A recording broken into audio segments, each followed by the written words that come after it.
Friends, എല്ലാവർക്കും മന്നാസ് രുചിക്കൂട്ടിന്റെ പുതിയൊരു വീഡിയോയിലേക്ക് സ്വാഗതം.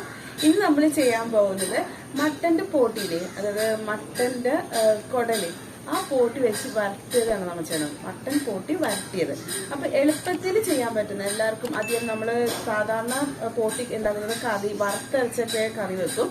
അതല്ലാതെ എളുപ്പത്തിൽ സമയമില്ലാത്തവർക്ക് എളുപ്പത്തിൽ ചെയ്യാൻ പറ്റുന്നത് ടേസ്റ്റി ആയിട്ടുള്ള ഒരു പോട്ടി വരട്ടിയതാണ് മട്ടൻ്റെ. അപ്പൊ അതെങ്ങനെ ചെയ്യേണ്ടത് നമുക്ക് പോയി നോക്കാം. ഫ്രണ്ട്സ്, ഞാൻ ഓൾറെഡി നമ്മുടെ ആടിന്റെ പോട്ടിയില്ലേ, ആ ബോട്ടി ഞാൻ വേവിച്ച് വെച്ചിട്ടുണ്ട്. ഇതെങ്ങനെ വേവിച്ചെന്ന് പറഞ്ഞാൽ ഉപ്പ്, മഞ്ഞൾപ്പൊടി, പച്ചമുളക് ഈ 3 ഐറ്റം ഇട്ടിട്ടാണ് ഞാൻ നന്നായിട്ട് വേവിച്ചെടുത്തത്. കഴുകുമ്പോൾ നല്ല തിളച്ച വെള്ളത്തിലും തിരുമ്മി കഴുകുക.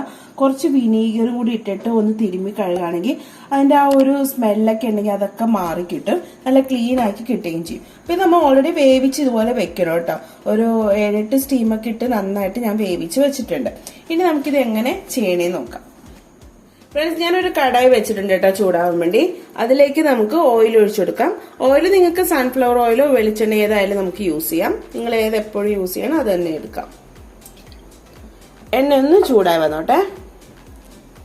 എണ്ണ ചൂടായി വരുമ്പോഴത്തേക്ക് നമുക്ക് ആദ്യം ഗരം മസാലകൾ ഇട്ട് കൊടുക്കാം. ഞാൻ ജസ്റ്റ് ചെറിയതായിട്ട് എടുത്തേക്കണം. ബേ ലീഫ് 2 ചെറുത്, 2 ഏലക്ക, പട്ട, ഗ്രാമ്പു, തക്കോലം, പിന്നെ ജാതിപത്രി. ഇത്രയും കാര്യങ്ങളൊന്ന് ആദ്യം ഇട്ട് കൊടുക്കാം. അതൊന്ന് പതുക്കെ വഴറ്റാം.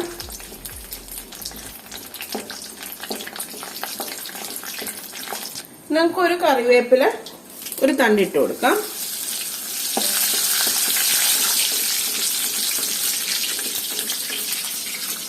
ഇനി നമ്മൾ ഇതിലേക്ക് ഇടാൻ പോകുന്നത് സവാളയാണ്. ഞാൻ 2 മീഡിയം സൈസ് സവാളയാണ് ഇട്ട് എടുത്തിരിക്കുന്നത്. അധികം വലുത് വേണ്ട. സവാളയൊക്കെ നമ്മൾ നോർമലി വഴറ്റിയെടുക്കണ പോലെ ഒന്ന് വഴറ്റിയെടുക്കണം. കുറച്ച് ഉപ്പിട്ട് കൊടുക്കാം. ഇതൊന്ന് ഫസ്റ്റ് കുറച്ച് വഴറ്റട്ടെ. ഇപ്പൊ സവാളയൊക്കെ കുറച്ച് വാടി വന്നിട്ടുണ്ട്. ഈ സമയം നമുക്ക് ഇഞ്ചി, വെളുത്തുള്ളി നന്നായിട്ട് ചതച്ചതാണ് കേട്ടോ. ഞാൻ അരിഞ്ഞതല്ല, ചതച്ചതാണ്. അത് നമുക്ക് ഇട്ട് കൊടുക്കാം. അതൊക്കെ കുറച്ച് കൂടുതൽ ഇടണം കേട്ടോ. പിന്നെ ഒരു 4 പച്ചമുളക്. എന്നിട്ട് ഇതെല്ലാം കൂടെ ഒന്നും കൂടെ വഴറ്റിയെടുക്കാം. ഇപ്പൊ സവാളയൊക്കെ നന്നായിട്ട് വാടി വന്നിട്ടുണ്ട്. ഈ ഒരു പരുവം മതി. ഇനി നമുക്ക് ഇതിലേക്ക് വേണ്ട മസാലപ്പൊടികൾ ഇട്ട് കൊടുക്കാം. ഫസ്റ്റ് നമുക്ക് മഞ്ഞൾപ്പൊടി ഇട്ട് കൊടുക്കാം. ഞാൻ ഓൾറെഡി വേവിച്ചപ്പോൾ ഇട്ടിട്ടുണ്ടായിരുന്നു, അതുകൊണ്ട് 1/2 ടീസ്പൂൺ മഞ്ഞൾപ്പൊടി മതി. ഒന്ന് വഴറ്റിയ ശേഷം തീ ഒന്ന് കുറച്ച് വെക്കണം കേട്ടോ.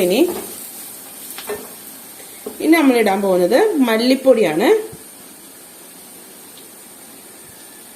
ഒരു 2.5 ടീസ്പൂൺ മല്ലിപ്പൊടി ഇട്ട് കൊടുത്തിട്ടുണ്ട്. പിന്നെ കുരുമുളക് ചതച്ചത്, അത് നമുക്കൊരു 1.5 ടീസ്പൂൺ ഇട്ട് കൊടുക്കാം. പിന്നെ കാശ്മീർ ചില്ലി പൗഡറാണ്, അതൊരു 2 ടീസ്പൂൺ. പിന്നെ ഗരം മസാലപ്പൊടി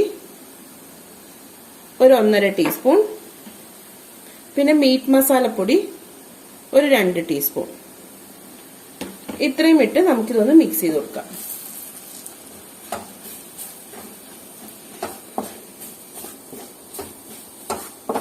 അല്പം എണ്ണ ഒഴിച്ചെടുക്കാം, കാരണം എണ്ണ തീരെ കുറവാണെന്ന് തോന്നിയാൽ മാത്രം ഒഴിച്ചാൽ മതി. എന്നിട്ട് ഈ മസാലപ്പൊടി എണ്ണയൊക്കെ പച്ചമണം മാറുന്ന വരെ നന്നായിട്ടൊന്ന് വഴറ്റി കൊടുക്കാം. ഇപ്പൊ മസാലയുടെ പച്ചമണമൊക്കെ മാറി നന്നായിട്ട് വഴറ്റി എടുത്തിട്ടുണ്ട്. ഇനി നമുക്ക് നമ്മൾ ഓൾറെഡി വേവിച്ച് വെച്ചിരിക്കുന്ന ആടിന്റെ ബോട്ടി ഇട്ട് കൊടുക്കാം. അപ്പൊ അധികം വെള്ളമില്ലാതെ ഇരട്ടെ ഞാൻ ഇടുന്നത്.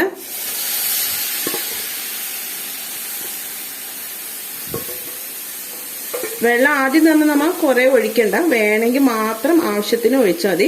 അപ്പൊ ആ വേവിച്ച വെള്ളം തന്നെ ഒഴിച്ചാൽ മതി, അത് മാറ്റി വെച്ചാൽ മതി. ഇനി ഒന്ന് മിക്സ് ചെയ്ത് കൊടുക്കാം.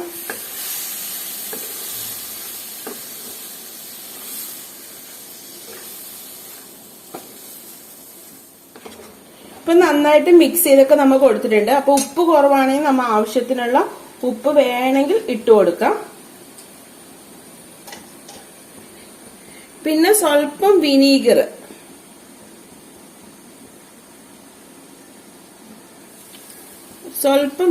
ഒഴിച്ചു കൊടുക്കാം.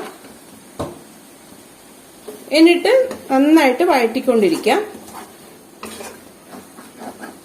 നല്ല ഡ്രൈ ആയിട്ട് ഇതൊന്ന് ലൈറ്റായിട്ട് വരട്ടി കിട്ടണം. അതുവരെ നമുക്കിത് ചെയ്യണം. അപ്പൊ എടുക്ക് ഓയിൽ കുറവാണെങ്കിൽ തോന്നിയാൽ നിങ്ങൾക്ക് ആവശ്യമുണ്ടെങ്കിൽ ഓയിലൊക്കെ നമുക്ക് കുറച്ച് ഒഴിച്ചു കൊടുക്കാം. എന്നിട്ട് നമുക്ക് എന്താ ചെയ്യേണ്ടത് പറഞ്ഞാൽ ഒരു 5 മിനിറ്റ് അടച്ചു വെച്ച് ഒന്ന് കുക്ക് ചെയ്തെടുക്കാം.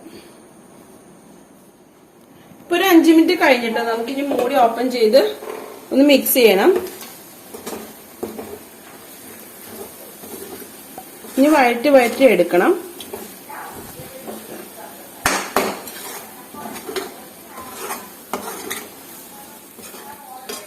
ഇപ്പൊ റെഡി ആയിട്ടുണ്ട് കേട്ടോ. അപ്പൊ ലാസ്റ്റ് കുറച്ച് കറിവേപ്പിലയും കൂടി ഇട്ട് ഒന്ന് മിക്സ് ചെയ്ത ശേഷം നമുക്ക് ഗ്യാസ് ഓഫ് ചെയ്യാം.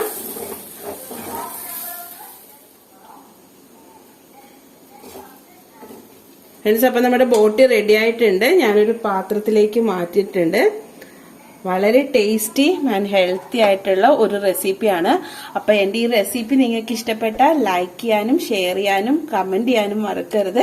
അപ്പൊ നമുക്ക് അടുത്തൊരു വീഡിയോയിൽ കാണുന്നവരെ ബൈ ഫ്രണ്ട്സ്.